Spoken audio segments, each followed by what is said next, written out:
Hello and welcome to this lecture. आज के इस लेक्चर में स्टार्ट करने वाला है हमारा चैप्टर नंबर 2 जिसका नाम है data type constant and variables. ठीक है, आज के इस चैप्टर में हम लर्न करने वाला है टाइप्स ऑफ कमेंट्स, फिर data types, variables and format specifiers क्या है वो। नेक्स्ट सेशन के अंदर हम देखने वाला है operators, keywords and constant variables. ठीक है, तो ये सभी वर्ड्स हमारे लिए एकदम नए हैं, हम फर्स्ट टाइम ही इन सभी को देख रहे हैं, सुन रहे हैं। ठीक है, कमेंट्स क्या होता है, data types, variables, format specifiers, ये सब क्या होता है वो। ओके, तो ये सब हम डिटेल के अंदर देखने वाला है। फिलहाल हम अपना फर्स्ट टॉपिक कवर करने वाले हैं, टाइप्स ऑफ कमेंट्स। ठीक है, एग्जैक्टली टाइप्स ऑफ कमेंट्स है क्या। तो चलिए सबसे पहले हम अपना डेव C++ ओपन कर लेते हैं। तो सबसे पहले आप यहाँ पर देख सकते हो हमारा एक बेसिक सी लैंग्वेज का स्ट्रक्चर है। ठीक है, हमने इंक्लूड कराया है अपना studio.h फाइल और हमारा मेन का फंक्शन का पूरा स्ट्रक्चर लिख दिया है। ठीक है, तो सबसे पहले हम देखेंगे कमेंट्स यानी कि क्या। तो इसको समझने के लिए मैं फिलहाल एक प्रिंटफ स्टेटमेंट लिख रहा हूँ जहाँ पर मैं लिखूँगा हेलो वर्ल्ड, राइट। और उसके बाद मैं एक और प्रिंटफ फंक्शन लिखूँगा, वहाँ पर कोई एक नया मैसेज में लिखूँगा, for example welcome to C language. ठीक है, अब इन दोनों को मैं सेव करूँगा और फाइल को रन करूँगा।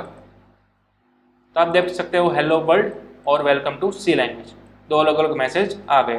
ठीक है, न्यू लाइन में लेने के लिए हम लिखेंगे /n, फाइल को सेव करेंगे, फिर से रन करेंगे। तब आप देख सकते हो न्यू लाइन के अंदर दोनों स्टेटमेंट्स आ चुके हैं, राइट। अब मुझे क्या करना है, मुझे आउटपुट के अंदर सिर्फ ये वेलकम टू सी लैंग्वेज वाला मैसेज ही लाना है। ये ऊपर वाला हेलो वर्ल्ड वाला मैसेज है वो मुझे नहीं लाना है। तो मेरे पास दो ऑप्शन है, या तो मैं इस लाइन को पूरा का पूरा डिलीट कर दूंगा। ठीक है, अब मैं फाइल को सेव करूंगा और रन करूंगा, तो अब मुझे एक ही मैसेज आ गया वेलकम टू सी लैंग्वेज। और दूसरा तरीका क्या है, मैं उस मैसेज को ऐसे ही रहने दूंगा हेलो वर्ल्ड, और मैं इस लाइन को डिसेबल कर दूंगा। यानी कि अब प्रोग्राम ऊपर से नीचे जब रन होगा तब वो इस लाइन को इग्नोर करना चाहिए और सिर्फ इसी लाइन को रन करना चाहिए वेलकम टू सी लैंग्वेज। तो ऐसा किस तरह से करेंगे, तो हमें कंपाइलर को कहना होगा कि भैया तुम्हें इस लाइन को इग्नोर करना है, इस लाइन को स्किप करना है, इस लाइन को स्टडी नहीं करना है। ठीक है, रन नहीं करना है। अब तुम्हें सिर्फ ये वाली लाइन को ही रन करना है जिसमें लिखा हुआ है वेलकम टू सी लैंग्वेज। तो इस लाइन को स्किप करने के लिए हमें इसको कमेंट में लिखना होगा। कमेंट में किस तरह से लिखेंगे, इस लाइन के आगे आपको करना है /, इस तरह से। ठीक है, इस तरह से आपको करना है /, इसको बोला जाता है फॉरवर्ड स्लैश। ठीक है, जैसे ही आपने // कर दिए तो पूरी की पूरी लाइन अब कमेंट में आ गई है। यानी कि अब अगर आपकी फाइल को आप सेव कराओगे और रन कराओगे तब वो लाइन रन नहीं होगी। देखिए, ठीक है, अब हमारी इस नीचे वाली लाइन ही सिर्फ रन हुई है welcome to C language. Okay, तो इस तरह से अगर आपको किसी भी लाइन को स्किप करवाना हो या फिर इग्नोर करवाना हो कंपाइलर के थ्रू, तो फिर उस लाइन को आपको एज अ कमेंट रिप्रेजेंट करना होगा। अब ये वाली लाइन हमारी कमेंट बन चुकी है, किस तरह से, आगे हमने रिप्रेजेंट कर दिया /। ठीक है, तो कोई भी लाइन के आगे अगर आपको // देखने को मिले यानी कि ये लाइन फिलहाल स्किप करेगा हमारा कंपाइलर, इग्नोर करेगा। ठीक है, // के बाद में ऐसा स्पेस डालना भी कंपलसरी नहीं है, आप अगर स्पेस डालना चाहते हो तो डाल सकते हो, अदरवाइज उसको भी स्किप कर सकते हो। ठीक है, तो ये थी हमारी फर्स्ट टाइप की कमेंट। कमेंट दो टाइप की होती है। ये जो हमने देखी हमारी फर्स्ट टाइप की कमेंट, उसको बोला जाता है सिंगल लाइन कमेंट। क्या बोला जाता है, सिंगल लाइन कमेंट। ठीक है, कोई एक लाइन को ही कमेंट कर सकोगे आप, किसकी मदद से, // की मदद से, राइट। जो भी लाइन आपको कमेंट में लिखनी है उस लाइन के आगे आपको लिख देना है // यानी कि वो लाइन अब आपकी क्या हो जाएगी, स्किप हो जाएगी। ठीक है, तो इस तरह की कमेंट को बोलते हैं सिंगल लाइन कमेंट। ओके, चलिए अब हम देखते हैं हमारी नेक्स्ट टाइप जिसका नाम है मल्टी लाइन कमेंट। यानी कि एक ही साथ आप कई सारी लाइन्स को क्या कर सकते हो, कमेंट आउट कर सकते हो। तो चलिए इसको रिप्रेजेंट करने के लिए मैं सिर्फ एक प्रिंटफ लिखूंगा और उसी को मैं दोबारा से प्रिंट कराऊंगा। ठीक है, मल्टीपल टाइम्स। चलिए इस लाइन को मैं कर देता हूँ कमेंट।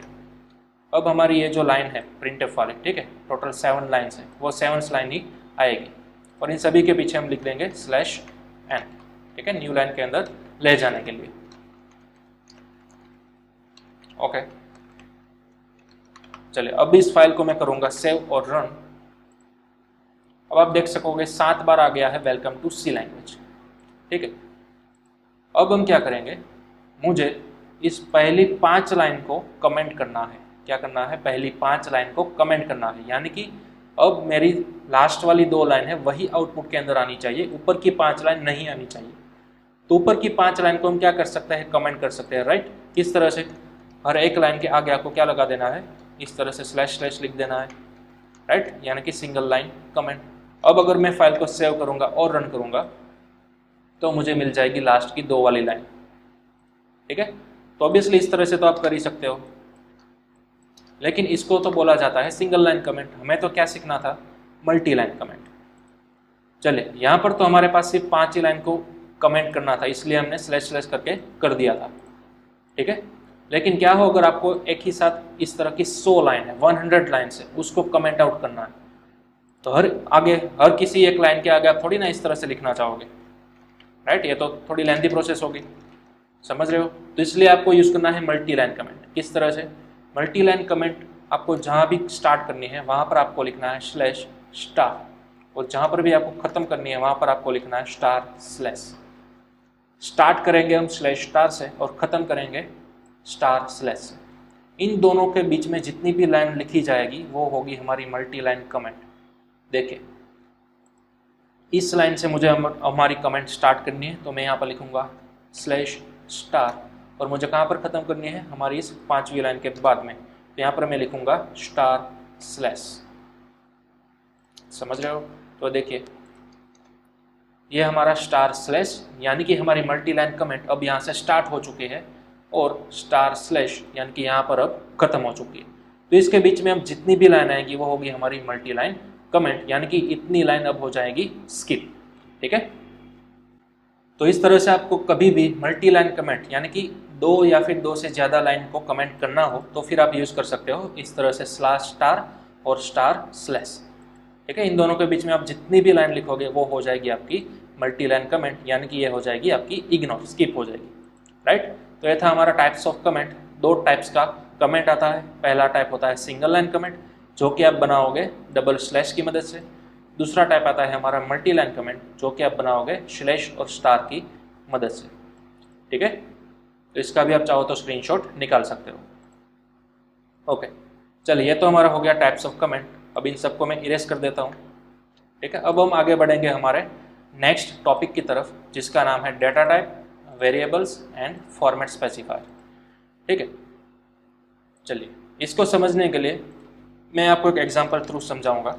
फॉर एग्जांपल, मेरे पास 2 नंबर है 3 और 5, तो इन दोनों का मुझे सम करना है, इन दोनों का मुझे एडिशन करना है।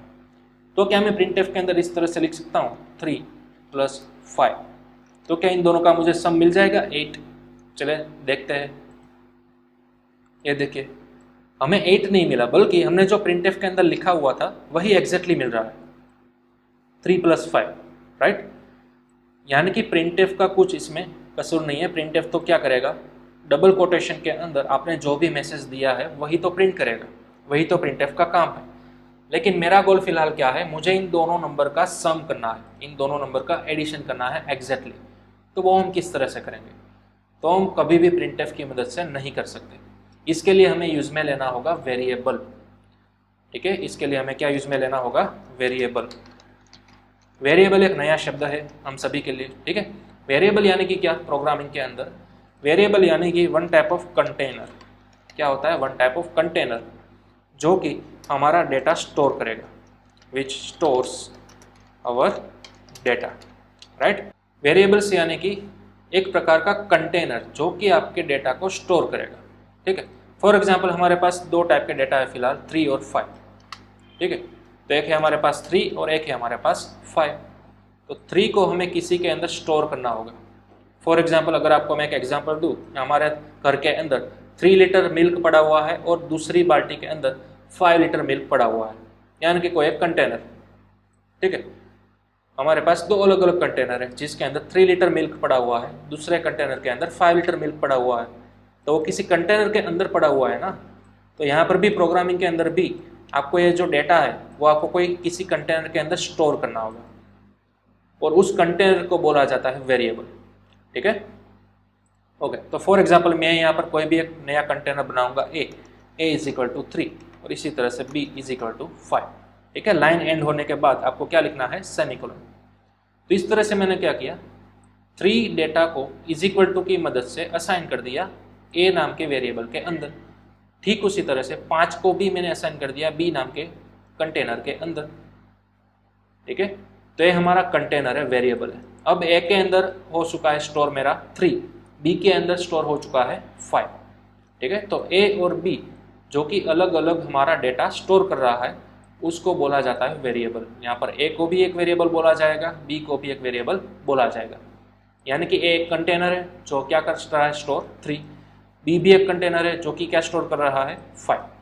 ठीक है, अब इस वेरिएबल को और डेटा को समझने के लिए मैं आपको एक फिगर रिप्रेजेंट कर रहा हूँ। इस फिगर को आप ध्यान से देखिए। यहाँ पर आपको 4 अलग अलग बॉक्स दिखाई दे रहे होंगे, राइट। पहले बॉक्स का नाम है माई इंट, उसके अंदर एक वैल्यू है 4। अब 4 जो है इस कंटेनर के अंदर जा चुकी है। ठीक है, ठीक उसी तरह से एक और वैल्यू है 2.5। 2.5 भी एक बॉक्स के अंदर, यानी कि ये जो बॉक्स है वही है आपका वेरिएबल, वही है आपका एक कंटेनर। ठीक है, तो 2.5 अंदर जा चुके हैं इस बॉक्स के अंदर। इस बॉक्स का नाम क्या है, माई रियल। ठीक है, उसी तरह से एक और वैल्यू है ए जो कि एक अलग बॉक्स के अंदर स्टोर है, हेलो जो कि एक अलग बॉक्स के अंदर स्टोर है। तो ये सभी जो बॉक्स है उसको बोला जाता है कंटेनर, सिंपल वेरिएबल। ठीक है, प्रोग्रामिंग की भाषा में इस बॉक्स को बोला जाता है वेरिएबल्स, जो कि अलग अलग टाइप के डेटा को होल्ड कर रहे होंगे। तो अब आप इस फिगर का भी स्क्रीनशॉट ले सकते हो जो कि रिप्रेजेंट कर रहा है अलग अलग टाइप के वेरिएबल्स और अलग अलग टाइप के डेटा। ठीक है, चलिए, तो इस तरह से फिलहाल मैंने 2 बॉक्स बनाया है। फर्स्ट बॉक्स का नाम रखा है ए, दूसरे बॉक्स का नाम रखा है बी। ठीक है, अब सपोज ए बॉक्स के अंदर हम डेटा स्टोर कर रहे हैं इस तरह का, बी बॉक्स के अंदर हम डेटा स्टोर कर रहे हैं कोई पॉइंट वाला, for example 5.2।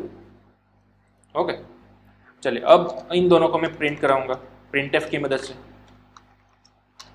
a plus B. तो अब होना चाहिए, राइट। हमने a का सम किया b के साथ, तो अब तो होना ही चाहिए, समझ रहे हो। चलिए, अब इस फाइल को सेव करते हैं और रन करेंगे। तो मेरे पास एरर आ चुकी है, देखिए यहाँ पर आप नीचे एरर देख सकते हो, रेड लाइन वाली। ठीक है, 2 एरर है। सबसे पहली एरर है a अनडिक्लेयर्ड और दूसरी एरर है b अनडिक्लेयर्ड। यानी कि ये जो a है और b है वो दोनों है क्या, वो भी फिलहाल हमारा प्रोग्राम समझ नहीं पा रहा है। ठीक है, a और b एग्जैक्टली है क्या। तो अब देखिए हो क्या रहा है, हम कोई नया डेटा ले रहे हैं, उसको एक कंटेनर के अंदर, एक वेरिएबल के अंदर क्या करा रहे हैं, स्टोर करा रहे हैं, राइट। लेकिन उस कंटेनर का टाइप क्या होगा, उस वेरिएबल का टाइप क्या होगा, वो भी हमें देना पड़ेगा। वो भी हमें फर्स्ट ऑफ ऑल मशीन को समझाना पड़ेगा कि एक प्रकार का डेटा है जो कि है बिना पॉइंट वाला डेटा, दूसरा डेटा है जो कि एक पॉइंट वाला डेटा है, राइट। तो जो भी डेटा बिना पॉइंट का होता है उसको प्रोग्रामेटिक बोला जाता है इंटीजर वाला डेटा। क्या बोला जाता है, इंटीजर डेटा। जो भी एक ऐसा डेटा जिसके अंदर पॉइंट आता है, कोई फ्लोटिंग वैल्यू आती है, डेसिमल वैल्यू आती है, उसको बोला जाता है फ्लोट। ठीक है, ये जो हम डेटा देख रहे हैं उस डेटा का भी एक टाइप होता है। ठीक है, ये वाला डेटा जिसके अंदर कभी भी पॉइंट वाली वैल्यू नहीं आएगी, उस टाइप के डेटा को प्रोग्रामेटिकली बोला जाता है इंटीजर डेटा। और एक और तरह का डेटा जिसके अंदर में भी पॉइंट आ सकता है, डेसिमल वैल्यू आ सकती है, तो इस तरह के डेटा को बोला जाता है फ्लोट टाइप का डेटा। ठीक है, तो चलिए अब हम क्या करेंगे, सबसे पहले हमें प्रोग्राम को बोलना होगा कि ए टाइप का जो वेरिएबल है वो होल्ड कर रहा है इंटीजर वाला डेटा, और बी टाइप का कोई एक वेरिएबल है वो होल्ड कर रहा है फ्लोटिंग वाला डेटा, राइट। तो किस तरह से हम बनाएंगे, किस तरह से हम डिक्लेयर करेंगे इन दोनों वेरिएबल्स को। यहाँ पर आप एक बात रियल वर्ल्ड की समझिए। फॉर एग्जांपल हमारे पास 3 लीटर मिल्क पड़ा हुआ है, राइट। वो किसी एक पात्र के अंदर, किसी एक कंटेनर के अंदर पड़ा हुआ है। फॉर एग्जांपल यहाँ पर एक तपेली है, राइट, एक बाउल है। तो बाउल का डेटा टाइप क्या होगा। फॉर एग्जांपल मिल्क को स्टोर करने के लिए हम किस तरह का बाउल ले सकते हैं, स्टील का बाउल ले सकते हैं, राइट, फिर पित्तल का बाउल ले सकते हैं, प्लास्टिक का बाउल ले सकते हैं, फाइबर का बाउल ले सकते हैं। यानी कि आपका जो कंटेनर है, आपका जो बाउल है, उसका भी टाइप होगा। ठीक है, तो यहाँ पर भी वही सेम है। अगर आप अपने प्रोग्राम के अंदर किसी भी तरह का कंटेनर, किसी भी तरह का वेरिएबल यूज़ करना चाहते हो, तो फिर आपको प्रोग्राम को पहले बताना होगा कि आप जो वेरिएबल्स यूज़ करना चाह रहे हो वो आखिर किस टाइप का यूज़ करना चाहते हो। हमारे पास फिलहाल 2 टाइप है, या तो एक वेरिएबल हो सकता है इंटीजर टाइप का, या तो एक वेरिएबल हो सकता है फ्लोट टाइप का, राइट, इंटीजर यानी कि बिना पॉइंट वाली वैल्यू, फ्लोट यानी कि पॉइंट वाली वैल्यू। अब देखिए ए नाम के वेरिएबल के अंदर आप कौन सी टाइप की वैल्यू स्टोर करना चाहते हो, इंटीजर टाइप की, राइट। तो फिर आपको ए नाम का वेरिएबल यहाँ पर डिक्लेयर करना होगा इंटीजर, इस तरह से इंट और स्पेस करके ए, इस तरह के। यानी कि अब आपने अपने प्रोग्राम को बता दिया, अपने कंपाइलर को बता दिया कि आगे जाकर मेरे पास ए नाम का वेरिएबल आने वाला है जो कि स्टोर करने वाला होगा इंटीजर वैल्यू। ठीक है, आपको यहाँ पर पूरा का पूरा इंटीजर नहीं लिखना है, आपको कंपलसरी इसी तरह से इंट ही लिखना है, इंट यानी कि इंटीजर, राइट। उसी तरह से आपको नया वेरिएबल लेना होगा बी। ठीक है, जो भी वेरिएबल आप यूज़ करना चाहते हो प्रोग्राम के अंदर, वो सबसे पहले आपको ऊपर डिक्लेयर करने होंगे, कहना होगा आपके प्रोग्राम को कि आप कौन से टाइप का डेटा, कौन से टाइप का वेरिएबल्स बनाना चाह रहे हो। अब देखिए हमारे पास एक और वेरिएबल है बी, जो कि है पॉइंट वाली वैल्यू, जो कि स्टोर कर रहा है एक पॉइंट वाली वैल्यू, यानी कि बी का डेटा टाइप अब क्या होगा, फ्लोट होगा, राइट। तो अभी हमें यहाँ पर लिखना है फ्लोट बी, इस तरह से। याद रखिएगा जब भी आप इंटीजर टाइप का वेरिएबल्स बना रहे हो तब आपको आगे लिखना है इंट, जब आप फ्लोट टाइप का वेरिएबल बना रहे हो तो आगे लिखना है फ्लोट। ठीक है, पूरा का पूरा फ्लोट, जबकि इंटीजर में आपको कंपलसरी इंट 3 डिजिट का ही लिखना है, 3 कैरेक्टर का ही लिखना है। ठीक है, इस तरह से आपको ध्यान में रखना है। तो चलिए अब हमारा जब भी मेन प्रोग्राम शुरू होगा तो फर्स्ट लाइन स्कैन करेगा इंटीजर ए, यानी कि अब प्रोग्राम को मालूम पड़ चुका है कि आगे जाकर इस प्रोग्राम के अंदर एक वेरिएबल यूज में आने वाला है ए नाम का, जिसका डेटा टाइप होगा इंटीजर। ठीक है, दूसरी लाइन स्कैन करेगा, अब उसको ये मालूम पड़ गया कि आगे जाकर बी नाम का भी एक वेरिएबल आने वाला है जिसका डेटा टाइप होगा फ्लोट, यानी कि बी के अंदर आप पॉइंट वाली वैल्यू डाल सकते हो।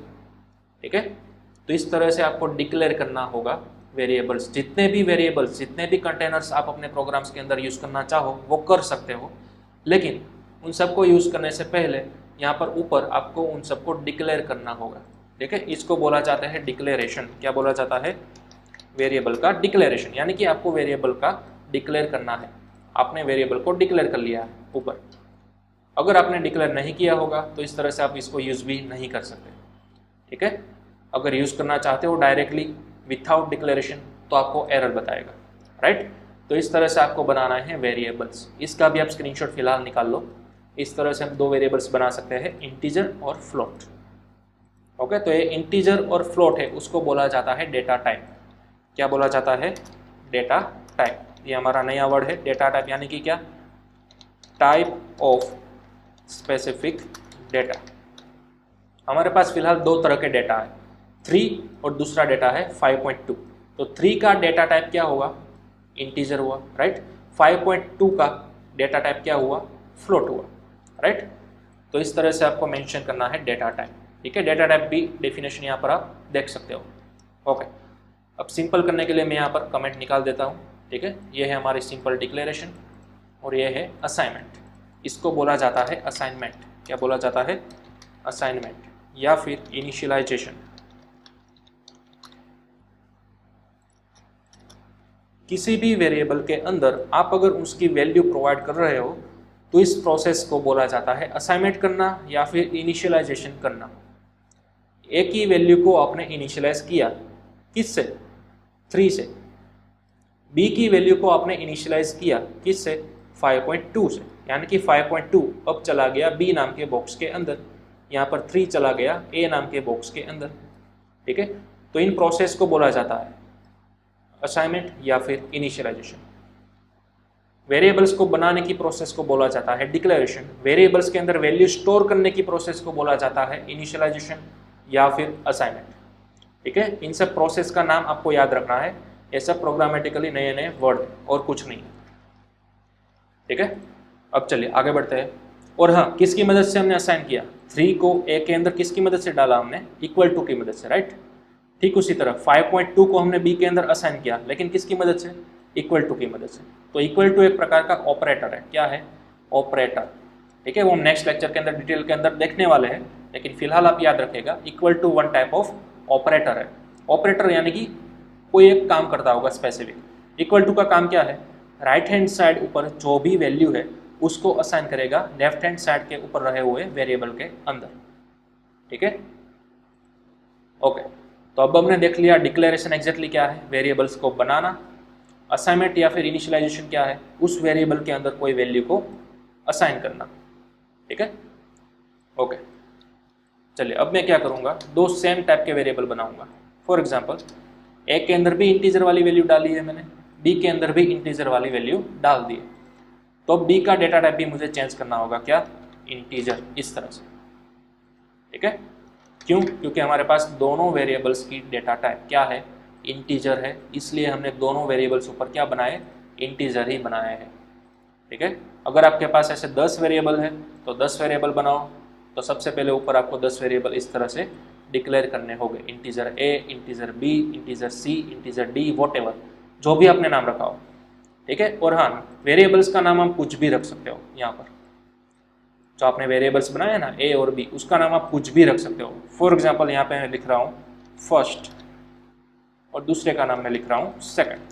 ठीक है, तो अब आपको फर्स्ट और सेकंड को क्या करना होगा, डिक्लेयर करना होगा कुछ इस तरह से। राइट, वेरिएबल्स का नाम कुछ भी लिख सकते हो आप, वॉटएवर, अपना नाम भी लिख सकते हो यहाँ पर। लेकिन हाँ, वेरिएबल्स जब आप बनाओगे तो उसके कुछ रूल्स होते हैं, वो आपको ध्यान में रखने हैं। वेरिएबल्स का नाम कहीं से भी स्टार्ट कर सकते हो, लेकिन ये जो फर्स्ट कैरेक्टर है ना, वो हमेशा अल्फाबेटिक ही होना चाहिए। अगर आप वेरिएबल का नाम इस तरह से रखोगे 7 फर्स्ट, तो वो नहीं चलेगा, ये इनवैलिड होगा।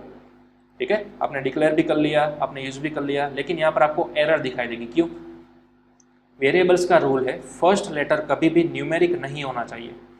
फर्स्ट लेटर हमेशा क्या होना चाहिए, ऑलवेज एंड ऑलवेज अल्फाबेटिक ही होना चाहिए। हाँ, नंबर अगर आप यूज़ करना चाहते हो तो यहाँ पर लास्ट में यूज़ कर सकते हो इस तरह से। अगर आप चाहो तो नंबर यहाँ पर बीच में भी कुछ भी यूज़ कर सकते हो। ठीक है, इस तरह से नंबर बीच में चल सकता है, लास्ट में चल सकता है, लेकिन कभी भी आगे फर्स्ट पोजीशन पर नहीं चल सकता। ठीक है, तो वो आपको ध्यान में रखना है। एक और बात, वेरिएबल का नाम आप अंडरस्कोर से भी बना सकते हो, इस तरह से भी स्टार्ट कर सकते हो, ये भी एक रूल है। ठीक है, आपके कीबोर्ड के ऊपर न्यूमेरिक वैल्यू वाली जो लाइन होती है, फर्स्ट रो जो होती है, उसके अंदर 1 to 0 आपको कई सारे सिंबल्स मिल जाएंगे। राइट, हैशटैग होगा, उसके बाद @ होगा, तो वो सब नहीं चलेंगे, उसमें से सिर्फ एक ही सिंबल चलेगा, अंडरस्कोर। वेरिएबल का नाम आप चाहो तो फर्स्ट स्टार्ट कर सकते हो कोई अल्फ़ाबेटिक वैल्यू से या फिर अंडरस्कोर से, ये दोनों आपके पास है ऑप्शन। ठीक है, तो आपको अंडरस्कोर से भी बनाना होगा, डिक्लेयर करना होगा, और उसको अंडरस्कोर से ही यूज़ करना होगा। ठीक है, तो ये कुछ रूल है आपको ध्यान में रखने हैं। चलिए, फिलहाल मैं सिंप्लिसिटी के लिए ए और बी वेरिएबल्स का नाम लिख रहा हूँ, आप चाहो तो कुछ भी लिख सकते हो। राइट, हमने डिक्लेयर कर लिया, असाइन भी कर लिया, अब हम कराते हैं प्रिंट। चलिए, तो प्रिंट में ऑलरेडी मैंने लिखा हुआ है a+b। चलिए, अब मैं इसको करूँगा सेव और रन कराऊंगा, तो अब देखिए आपको आउटपुट में मिलेगा a+b, यानी कि अभी भी a और b की वैल्यू ऑटोमेटिक यहाँ पर नहीं ले रहा। राइट, आपको a+b ही मिल रहा है, प्रिंटफ के अंदर जो भी आपने स्ट्रिंग बनाई हुई है वही मिल रहा है। ठीक है, लेकिन हमें क्या चाहिए था, एग्जैक्ट a और b का सम चाहिए था, a और b की वैल्यू चाहिए थी। तो अब यहाँ पर आपका ये वाला प्रिंटफ नहीं चलेगा। वेरिएबल्स को प्रिंट कराने के लिए एक अलग से नया प्रिंटफ आपको यूज़ करना होगा। जी हाँ, एक नया प्रिंटफ है, ये देखिए नए प्रिंटफ की सिंटैक्स क्या है, कुछ इस तरह से है नए प्रिंटफ की सिंटैक्स। आप जो मैसेज लिखते थे अब तक, वो तो आपको लिखना ही है डबल कोटेशन के अंदर, उसके बाद कोमा करना है, अल्प विराम करना है, और उसके बाद यहाँ पर कुछ एक नई चीज़ लिखनी है आपको। ठीक है, ये वाला नया प्रिंटफ का सिंटैक्स, नया स्ट्रक्चर आपको यूज़ करना है। क्यों यूज़ करना है, इन दोनों का सम करने के लिए, वेरिएबल्स को दर्शाने के लिए, प्रिंट कराने के लिए। अब सपोज सम को थोड़ी देर बाद हम देखेंगे, फिलहाल हम देख लेते हैं एक ही वैल्यू को आप किस तरह से डिस्प्ले कर सकोगे। तो यहाँ पर आपको लिखना है फॉर्मेट स्पेसिफायर, एक नई चीज़ आई है, क्या लिखना है, फॉर्मेट स्पेसिफायर। किस तरह से, ये जो आपका कोमा है ना, उसके बाद आपको लिखना है जो भी आप एग्जैक्टली यहाँ से प्रिंट कराना चाहते हो वो। मेरा गोल क्या है, मुझे फिलहाल सिर्फ एक ही वैल्यू प्रिंट करानी है, तो एक ही वैल्यू, यानी कि वेरिएबल का नाम है a, तो मैं वेरिएबल का नाम लिखूंगा यहाँ पर इस तरह से, कोमा के बाद मुझे क्या लिखना है, वेरिएबल का नाम जिसको मैं एग्जैक्टली प्रिंट कराना चाहता हूँ वो। अब समझिए, ये a है, प्रिंटफ के अंदर आ गया। प्रिंटफ बोलेगा कि अगर मुझे मालूम होगा a का डेटा टाइप क्या है तो ही मैं अपने घर के अंदर a को रहने दूंगा, अदरवाइज नहीं रहने दूंगा। सिंपल इस तरह से समझिए। ओके, अब हमें मालूम है a का डेटा टाइप इंटीजर है, लेकिन प्रिंटफ को नहीं मालूम। प्रिंटफ को यहाँ पर स्पेसिफाई करना होगा, डबल कोटेशन के अंदर किसी ना किसी तरह से हमें स्पेसिफाई करना होगा कि एटा डेटा टाइप एग्जैक्टली है क्या। ठीक है, तो वो किस तरह से करेंगे, फॉर्मेट स्पेसिफायर की मदद से करेंगे। देखिए फिलहाल मैं यहाँ पर लिख रहा हूँ %d। ठीक है, %d one type of format specifier है। यहाँ पर ऊपर मैं लिख रहा हूँ फॉर्मेट स्पेसिफायर। फॉर्मेट स्पेसिफायर यानी कि क्या, आपको कोई एक स्पेशल सिंबल की मदद से प्रिंटफ को बताना होगा कि जो वेरिएबल आप प्रिंट कराना चाह रहे हो उसका डेटा टाइप क्या है। हाँ, डिक्लेयर करोगे तब आपको लिखना है इंटीजर इस तरह से। जब प्रिंटफ के अंदर एक्चुअल में प्रिंट कराने आ रहे हो आप, तब आपको इंट नहीं लिखना है, तब आपको लिखना है %d। ठीक है, फॉर्मेट स्पेसिफायर अगर आपके पास इंटीजर है तो आपको %d लिखना है। अगर आपके पास फ्लोट डेटा टाइप है तो फिर आपको लिखना है %f। ठीक है, इसको आप नोट डाउन कर लीजिएगा।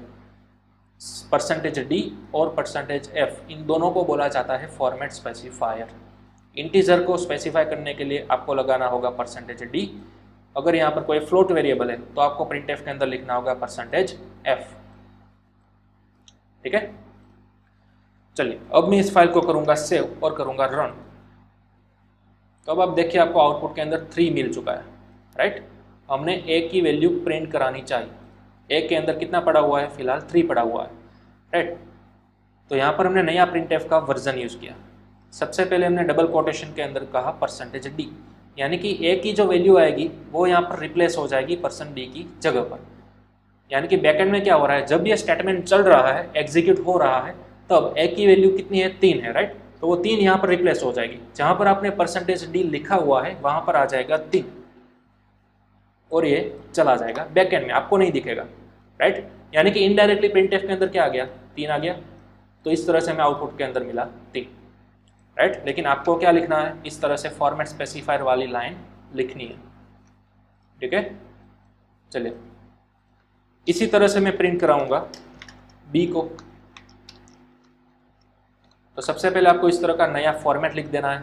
ठीक है, कॉमा के बाद लिखना है जो भी आपको प्रिंट कराना है। मुझे प्रिंट कराना है b, तो मैं यहाँ पर लिखूंगा वेरिएबल b।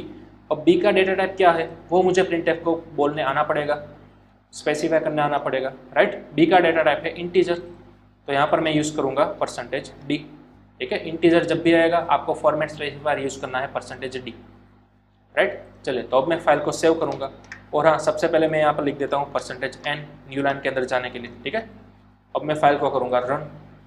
तो अब आपको दिखाई देगा a की वैल्यू है 3 और b की वैल्यू है 5, परफेक्ट, राइट। तो इस तरह से आप वेरिएबल्स की वैल्यू को प्रिंट करा सकते हो। ठीक है, और हाँ एक और बात बता दूँ, आउटपुट के अंदर क्या आ रहा है हमें नहीं मालूम चल रहा है, 3 किसकी वैल्यू है, 5 किसकी वैल्यू है, राइट। अगर हम यहाँ पर एक परफेक्ट मैसेज प्रिंट करा देते कि a की वैल्यू है 3 और b की वैल्यू है 5, ठीक है, तो वो भी हम करा सकते हैं। देखिए किस तरह से, इसी प्रिंटफ के अंदर for example value of a is %d, और उसी तरह से हम यूज़ कर सकते हैं value of b is %d। यानी कि आपका जो प्रिंटफ है वो तो रेगुलर ही चलेगा, जहाँ पर उसको %d मिलेगा वो वैल्यू फाइंड करने चाहेगा a की जो भी वैल्यू आएगी वो %d की जगह पर रिप्लेस हो जाएगी। बाकी जो हमारा मैसेज है वो तो एज इट इज़ आएगा प्रिंट होकर। ठीक है, उसी तरह से वैल्यू ऑफ b इज़ वो तो एज इट इज़ आएगा, लेकिन जहाँ पर %d है वहाँ पर वैल्यू रिप्लेस हो जाएगी b की। ओके, चलिए फाइल को सेव करेंगे और रन करेंगे, तो अब आपको परफेक्ट मिल जाएगा value of a is 3 and value of b is 5। ठीक है, तो इस तरह से आप प्रिंटफ का यूज़ कर सकते हो वैल्यू को रिप्रेजेंट करने के लिए, राइट। चलिए अब मुझे बताना है एक ही प्रिंटफ के अंदर दोनों की वैल्यू मैं एक साथ किस तरह से प्रिंट कर सकूँगा। For example a is equal to %d and b is equal to %d। अब मुझे यहाँ पर लगाना है a और b। ओके, अब क्या होगा, हमारा जो प्रिंटफ फंक्शन है वो लेफ्ट टू राइट स्कैन होगा। ठीक है, जहाँ पर भी फर्स्ट %d आएगा वो यहाँ पर वैल्यू रिप्लेस कर देगा a की वैल्यू जाएगी फर्स्ट %d के ऊपर, b की वैल्यू रिप्लेस होकर जाएगी सेकंड %d के ऊपर। ठीक है, इस तरह से। चलिए अब मैं फाइल को करूँगा सेव और करूँगा रन। तो अब आप देख सकते हो a इज इक्वल टू 3 और b इज इक्वल टू 5। ठीक है, तो इस तरह से आप फर्स्ट वैल्यू डालोगे फर्स्ट %d के अंदर, सेकंड वैल्यू को रिप्लेस करोगे सेकंड %d के अंदर। ओके, तो इसका भी आप स्क्रीनशॉट निकाल लो। एक ही प्रिंटफ के अंदर आप जितने चाहो उतने वेरिएबल्स की वैल्यू प्रिंट करा सकते हो, ठीक है। यहाँ पर %d लेते जाओ और यहाँ पर उसकी वैल्यू कॉमा के थ्रू सेपरेट करते जाओ, राइट। ओके, एक और बात, अगर आपने सपोज इंटीजर के 10 अलग अलग वेरिएबल्स बनाए हुए हैं तो आपको यह लाइन कितनी बार लिखनी होगी? 10 बार लिखनी होगी, राइट। लेकिन आप एक ही लाइन के अंदर शॉर्टकट में रिप्रेजेंट कर सकते हो। किस तरह से? ये इंटीजर b वाली लाइन में यहाँ से मिटा देता हूँ और यहीं पर आप बोल सकते हो comma b, that's all. a और b दोनों इंटीजर टाइप के बन गए, ठीक है। अगर आप 10 वेरिएबल बनाना चाहते हो तो यहाँ पर 10 वेरिएबल इस तरह से कर सकते हो, ठीक है। जो भी वेरिएबल का नाम हम रखना चाहो वो, तो सभी वेरिएबल्स कोमा के थ्रू आप सेपरेट करते जाओ। उन सभी की कॉमन डेटा टाइप क्या होगी? इंटीजर होगी, ठीक है। तो अलग अलग लाइन में आप नहीं लिखना चाहते हो तो इस तरह से एक ही लाइन में भी आप बता सकते हो, ठीक है, रिप्रेजेंट कर सकते हो। ओके, चलिए अब हम आते हैं अपने गोल के ऊपर। हमारा गोल था इन दोनों का सम करना, राइट। तो अब देखिए मैं क्या करूंगा, मैं प्रिंट कराऊंगा सम इज %d, राइट। किन किन का सम करना है? a और b का। तो मैं यहाँ पर डायरेक्टली लिख सकता हूँ a + b, ठीक है। तो a + b जो भी आउटपुट आएगा वो रिप्लेस हो जाएगा कहाँ पर? %d की जगह पर, सिंपल, राइट। तो अब मैं फाइल को कराऊंगा सेव और रन। तो अब आपको मिलेगा 5 + 3 8। तो अब आपका परफेक्ट आउटपुट आ चुका है, सम इज 8, ठीक है। तो इस तरह से आपको करना था सम, लेकिन वेरिएबल्स की मदद से और साथ ही साथ फॉर्मेट स्पेसिफायर की मदद से, ठीक है। अगर आप किसी नए वेरिएबल्स के अंदर सम्स को स्टोर कराना चाहते हो तो वो भी आप कर सकते हो। फॉर एग्जांपल हमने नया वेरिएबल लिया c, तो c के अंदर मैं फर्स्ट ऑफ ऑल क्या कराऊंगा? a और b का सम पास कर दूंगा, a + b, इस तरह से। अब दोनों का सम मैंने किसके अंदर पास किया हुआ है, किसके अंदर स्टोर किया हुआ है? c के अंदर। तो मैं डायरेक्ट यहाँ पर अब c भी लिख सकता हूँ इस तरह से, ठीक है। चलिए सेव कराते हैं, रन कराएंगे तो वही आउटपुट हमें देखने को मिलेगा, सम इज 8, ठीक है। तो ये भी एक दूसरा तरीका है। चलिए हम वैल्यू को चेंज करते हैं, यहाँ पर लिखते हैं 10 और यहाँ पर लिखते हैं 12। सेव करेंगे और रन करेंगे तो अब आपका आउटपुट आ गया, सम इज 22, ठीक है। तो परफेक्ट काम कर रहा है। ओके, तो ये था हमारा फर्स्ट वेरिएबल डेटा टाइप और साथ ही साथ फॉर्मेट स्पेसिफायर वाला प्रोग्राम, ठीक है। इसको भी आप कर लीजिए स्क्रीनशॉट, सेव कर लीजिए, ठीक है। तो हमने देखा फॉर्मेट स्पेसिफायर कौन कौन सी है। वो फॉर्मेट स्पेसिफायर कई सारी है, डेटा टाइप भी कई सारी है प्रोग्रामिंग के अंदर। हमने आज फिलहाल देखी इंटीजर और फ्लोट, ठीक है। आगे जाकर आप कई सारे डेटा टाइप को स्टडी करोगे। फिलहाल मैं आपको एक चार्ट बताऊंगा, उसका आप स्क्रीनशॉट ले लीजिएगा। ये देखिए हमारे पास सभी डेटा टाइप्स मौजूद है यहाँ पर और साथ ही साथ उसका फॉर्मेट स्पेसिफायर भी यहाँ पर आपको देखने को मिलेगा, ठीक है। हमने फिलहाल यूज़ किया है इंटीजर और फ्लोट। फ्लोट को यूज़ करने के लिए आपको करना होगा %f फॉर्मेट स्पेसिफायर। अगर आप इंटीजर डेटा टाइप को यूज़ करोगे तो आपको करना होगा या तो %d या तो %i, ठीक है। आप दोनों में से कुछ भी लगा सकते हो, सेम आउटपुट आएगा, ओके। और उसके बाद कई सारी अलग अलग डेटा टाइप्स भी आपके पास अवेलेबल है। For example character, double, short integer, unsigned integer वगैरह वगैरह, ठीक है। कई सारी डेटा टाइप्स अवेलेबल है और उन सबके फॉर्मेट स्पेसिफायर भी आपको यहाँ पर देखने को मिल जाएंगे, ठीक है। तो इन सभी का आप स्क्रीनशॉट ले लीजिए। हमें फिलहाल सभी डेटा टाइप्स नहीं देखनी है, आगे जैसे जैसे हम बढ़ते जाएंगे जो भी हमारे रिक्वायर्ड होगी वही डेटा टाइप्स हम देखेंगे। इन सभी का हमें कुछ भी काम नहीं है, ठीक है। ये देखिए मैं स्क्रॉल डाउन कर रहा हूँ और भी हमारे पास कई सारे डेटा टाइप्स अवेलेबल है। इसका भी आप स्क्रीनशॉट ले सकते हो, ठीक है, जस्ट फॉर रेफरेंस। और ये बीच में आपको दिखाई दे गई होगी साइज, ठीक है, बाइट्स के अंदर। आप कोई भी वेरिएबल बनाते हो, हमने फिलहाल 3 वेरिएबल बनाए, तो ये 3 वेरिएबल रैम के अंदर एग्जैक्टली स्टोर हो गए, ठीक है। रैम के अंदर किसी ना किसी बाइट्स के साथ स्टोर हो जाएंगे। रैम के अंदर कुछ जगह को रोक कर लेंगे, ठीक है, कोई ना कोई एक जगह को स्पेसिफाई कर लेंगे। फॉर एग्जांपल इंटीजर का अगर आप एक वेरिएबल बनाते हो तो वो रैम के अंदर 4 बाइट रहकर बैठ जाता है, दूसरा वेरिएबल भी 4 बाइट्स लेकर बैठ जाता है और तीसरा वेरिएबल भी रैम के अंदर 4 बाइट्स को रोक कर लेता है, ठीक है। तो वो है हमारी बाइट्स, लेकिन इसको भी हम आगे डिटेल के अंदर स्टडी करेंगे। फिलहाल हम इसको करेंगे इग्नोर, ओके। एक और चार्ट में आपको बताऊंगा, ये देखिए यहाँ पर आप उसकी वैल्यूज़ को स्पेसिफाई कर सकोगे। फॉर एग्जांपल हमने फिलहाल ली है इंटीजर वाली डेटा टाइप, तो इंटीजर के अंदर आप मैक्सिमम इतनी वैल्यू स्टोर कर सकोगे और मिनिमम इतनी वैल्यू स्टोर कर सकोगे। ये एक रेंज है इंटीजर के अंदर, ठीक है। यहाँ से आगे मतलब कि ये जो आपको स्पेसिफाई की गई है वैल्यू, इससे कोई बड़ी वैल्यू अगर आप इंटीजर के अंदर स्टोर करना चाहोगे तो आप स्टोर नहीं कर सकोगे, राइट। सपोज यहाँ पर इस वैल्यू को मैं करूँगा कॉपी और यहाँ पर इस वेरिएबल के अंदर मैं करूँगा पेस्ट, इस तरह से। तो आप इंटीजर की मैक्सिमम वैल्यू इतनी ही रख सकते हो, इससे ज़्यादा नहीं, ठीक है। ये बताना चाह रहा है आपकी रेंज। ओके, तो यहाँ पर सभी डेटा टाइप्स की रेंज आपको दी गई हुई है, आप इसका भी स्क्रीनशॉट ले सकते हो। ओके, तो चलिए, यह था हमारा डेटा टाइप्स, फॉर्मेट स्पेसिफायर और वेरिएबल्स का लेक्चर, ठीक है। यहाँ पर हमने देखा किस तरह से इंटीजर का यूज़ करना है वो। ओके, अब जितना भी हमने अब तक स्टडी किया है उसकी मदद से आपको एक प्रोग्राम बनाकर लाना है, ठीक है। एक होमवर्क दे रहा हूँ मैं, आपको बनाकर लाना है कैलकुलेटर। क्या बनाकर लाना है? कैलकुलेटर। इस प्रोग्राम का नाम है परफॉर्म ऑल एरिथमेटिक ऑपरेशंस। अब एरिथमेटिक क्या है वो हम देखेंगे नेक्स्ट लेक्चर के अंदर, लेकिन फिलहाल आपको क्या करके लाना है, कैलसी की फंक्शनलिटी बनाकर लानी है, जिसके अंदर एडिशन भी हो रहा होगा, सब्ट्रैक्शन, मल्टीप्लिकेशन, डिवीजन और साथ ही साथ मॉड्यूलो। ये 5 ऑपरेशन आपको परफॉर्म करके लाने हैं, ठीक है। फॉर एग्जाम्पल किस तरह से, देखिए यहाँ पर जैसे ही मैं इन दोनों का सम करूँगा तो मुझे आउटपुट के अंदर क्या मिल रहा है, सम इज, राइट। तो यहाँ पर आपको मैसेज को थोड़ा चेंज करना है। फॉर एग्जाम्पल एडिशन ऑफ, किस किस का एडिशन कितना आ रहा है वो आपको मैसेज के अंदर प्रिंट करवाना है, ठीक है। तो फिलहाल मैं करूँगा ए का और बी का एडिशन सी आ रहा है, यानी कि परसेंटेज डी। तो addition of percentage D and percentage D is percentage D. Confuse मत होएगा, ध्यान रखिएगा। सबसे पहले परसेंट डी की वैल्यू हमें बतानी है ए की वैल्यू, दूसरे परसेंट डी की वैल्यू हमें बतानी है बी की वैल्यू, और लास्ट की हमें बतानी है सी की वैल्यू, राइट। यानी कि addition of A and B is C, ठीक है। ये पहला वाला ए जाएगा पहले परसेंट डी के अंदर, दूसरा बी जाएगा दूसरे परसेंट डी के अंदर, और लास्ट वाला सी वो जाएगा लास्ट वाले परसेंटेज डी के अंदर, ठीक है। चलिए इस फाइल को सेव करेंगे और रन कराएंगे। तो अब आपको मिल जाएगा addition of 10 and 12 is 22। Automatic value change होकर आ गई है, ठीक है।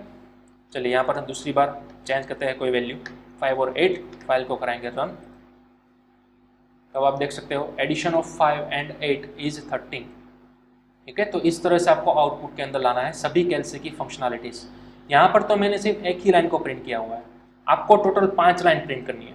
एक होगी आपके एडिशन के लिए, एक होगी आपके सब्ट्रैक्शन के लिए, उसी तरह मल्टीप्लिकेशन, डिवीजन और मॉड्यूलो, ठीक है। उन सभी के लिए आपको इस तरह की 5 लाइन एक ही प्रोग्राम के अंदर करके लानी है। मतलब कि सिंपल कैलकुलेटर के बेसिक एरिथमेटिक ऑपरेशंस करने हैं, राइट। जितने चाहो आप अपने वेरिएबल्स ले सकते हो, कुछ भी करो, लेकिन मुझे सिर्फ 5 लाइन आउटपुट के अंदर चाहिए इसी तरह की। एक होगी एडिशन के लिए, उसी तरह से सब्ट्रैक्शन, मल्टीप्लिकेशन, डिवीजन और मॉड्यूलो के लिए, ठीक है। तो ये है आपका प्रोग्राम, ये है आपका होमवर्क, ठीक है। इसका चाहो तो आप स्क्रीनशॉट निकाल सकते हो।